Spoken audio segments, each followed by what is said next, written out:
Hello and welcome to episode 169 of My Bonus Life, and here is today's agenda.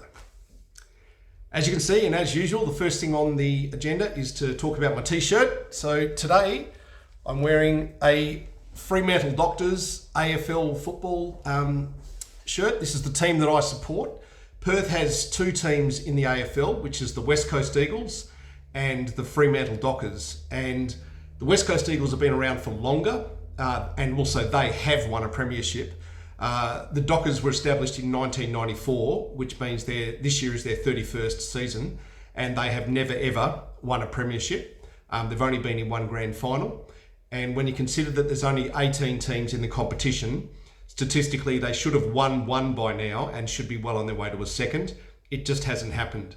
So supporting the Fremantle Dockers is all about gritting your teeth and being resilient and hanging in there. And in another part of my life, that's exactly what I had to do too. So luckily I'd been a Fremantle Dockers supporter for a long time, and I was really aware of what needed to be done. So there you go. Next thing on the agenda is Happy Easter. So it is Easter. Today is Easter Monday as I record this. Western Australia, as I think most of Australia did, had a long weekend, as in we had the Friday and the Monday off. So last week only had 4 working days. This week only actually has 3 working days. Monday is off for Easter, Friday is off for ANZAC Day. And I'll talk more about ANZAC Day on the next video because it is a really important day for Australians. Now, let's talk about the blue octopus. So the progress I've made there is I've painted the frame. So I'm going for Greek colours because a couple of reasons. Greeks love octopus, eating octopus. And secondly, the colours navy blue and white are firstly very nautical, and secondly, they're a really good complement to the base picture that we've got here. Now, it's hard for you to tell, but what I did, if you can imagine like extensions coming off those legs and going into the frame, I took that circular burr that I bought last week for my back scratches, and this is before I painted it, right? I marked out where the extensions of the tentacles would go, and I ran the burr in there. So I don't know if you can see it, but there are little dots, little divots in there. And when I sand that white back, because I'm going to go for a distressed look, the bits of white should stay there because they're dented in. And then I'm going to roll it again and paint it navy blue and distress it again. So I'm going to end up with these white and blue dots where the extension to the tentacles should be. And I'm hoping it's going to be a good effect. So that project is coming along quite well. Now, let's talk about the back scratches. So firstly, I had to go to Bunnings to buy this cylinder burr. So here I am in Bunnings. And as you can see by the smile on my face, me going to Bunnings is a pretty exciting day out. Bunnings is all about, it's a hardware store. They pretty much wiped out every single independent hardware store when they opened, which was actually a sad thing at the time. The good thing about it is that there's a Bunnings near you no matter where you live in Australia, and they pretty much do carry everything that you need. So I bought the cylinder rasp, and in this next photo here, you can see how I used it. So that's me working out or working through that bit of the under the teeth. And this was one of the 3 that I ended up using this on. So this is the only one that got finished. The other 2 are in the final shaping stage. But that's what I used it for, was to get that internal curl there. Yeah, so if you look there, and you can see that fits in. So 16mm diameter, that's what I used the burr for. Next thing on the agenda was the final 7. So the final 7 have been started. So let me show you a video of them in progress, and then I'll come back and show you what they look like now. Hello there, so I'm at the shed today working on these 7 remaining back scratches. They haven't been started. Well, I've got news for you, they actually have been started. So let me flip the camera around and I'll show you what I'm doing.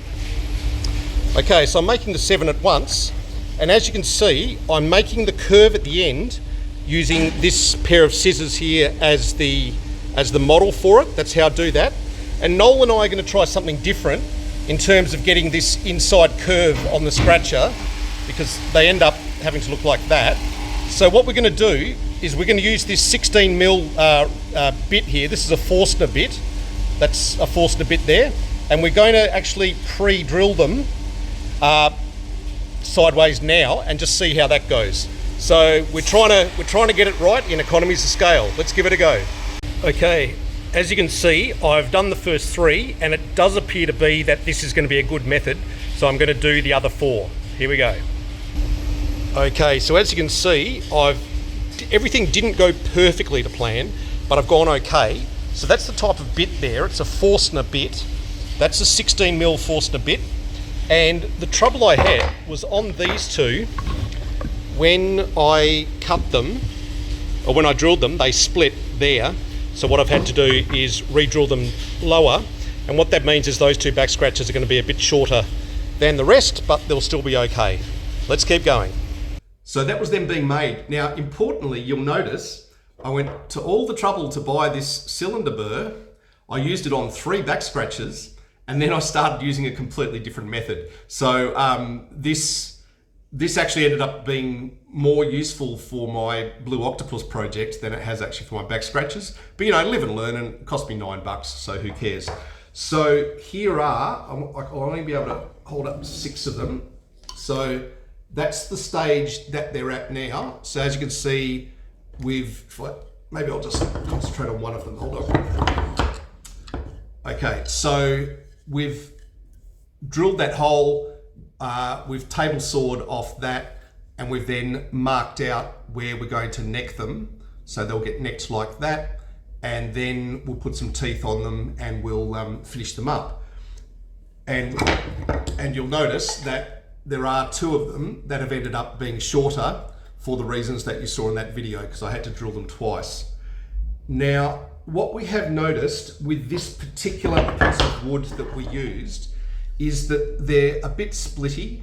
So what I'm probably going to do with these final ones of the Tasmanian oak anyway, the 2 that are ready for etching, that one's beech. The beech ones seem to be really quite sturdy. That one's oak, so I might do it to that too. What I might do is dip them in acrylic. So when we've got the teeth on them, so when they've got to that stage there, rather than wax them, I think what I'll do is I'll dip them in acrylic so that they've actually got something that's going to strengthen them up. And you'll notice that we're no longer drilling them, bandsawing them all the way through. If you look at the early ones, we had a bandsaw all the way through. Now we're not doing that because we've decided it's better to have as much strength through this part here as we can. And this one here that you can see has split during manufacture is just highlighting to Noel and I that we need to be really careful about these tips. So we'll probably reinforce them with an epoxy resin or something like that. So we can go to the overall completion stats. So let's just go to that. Okay, so rough shaping, we've got 7 that are in rough shaping. You've just seen those. We've got 2 that are in their final shaping phase. So those are those 2 there. One of them's beech, one of them's Tasmanian oak. There are currently none that are ready for posting, but there are 5 that are in the post. And most exciting of all is that one extra one is complete, which is Bettina's. So Bettina's arrived in Germany, and she sent some photos and a video of her dog playing with the packaging, and I'm going to put that at the end of this. That'll be in the closeout shots, and you can see Bettina, her back scratcher, and her dog having a whale of a time with the packaging. So the individual stats look like this. So if you've got a back scratcher coming, you'll find yours on there somewhere, and that's the stage that yours is at. Okay, so let's go back to the agenda. Okay, so the next steps are I'm going to basically take these rough cut ones, and I'm going to finish them, or I'll finish shaping them, And then Noel and I will be onto the stage where we're putting the teeth on them and putting acrylic on them or whatever we do, and then etching them and then posting them. So that'll be fine. The difficulty we had this week is I couldn't do any etching because Perry has gone down to Margaret River with his wife and kids, so I couldn't get to the guitar factory. And the men's shed was also shut because of Easter as well. So I got Noel and I both got some stuff done this week, but we didn't get as much as we intended to, but that's okay, that's cool. So we'll keep going. Now, chassis 23, I've had a great time with that, and you will have noticed that I made one video about moving the airbag control module from that car into another car and fixing that car. And that's what I love doing, is when someone comes in with a problem and leaves with a solution. I just love it. I think that's fantastic. And smashed up cars basically are organ donors, is what they are. So that's what I love doing. But yeah, I've also sold the dashboard, the clock spring, the transmission control module, and that airbag control module. So I've sold quite a bit off it already, and I've got some strong nibbles on some other parts as well. So we're going well. So we're up to the subscribe and like part. So please, if you're enjoying the channel, please do subscribe and like. And I'll leave you now with photos of Bettina and her backscratcher, Bettina's dog video, and then the other thing that will have happened either late last week or maybe tomorrow is that Prof Morris, the guy that saved my life twice, will be receiving my backscratcher, and I've made it basically an open letter, the card that I sent to him. Please do read it. It's really, really hard writing a card to someone that has saved your life multiple times, but I did my best. And I'm sure some of you watching this have had that requirement to say thank you to someone that's saved your life, and it's really, really hard to do it justice, but I had to go. See you soon, okay? Catch you later from Paul in Perth. Bye.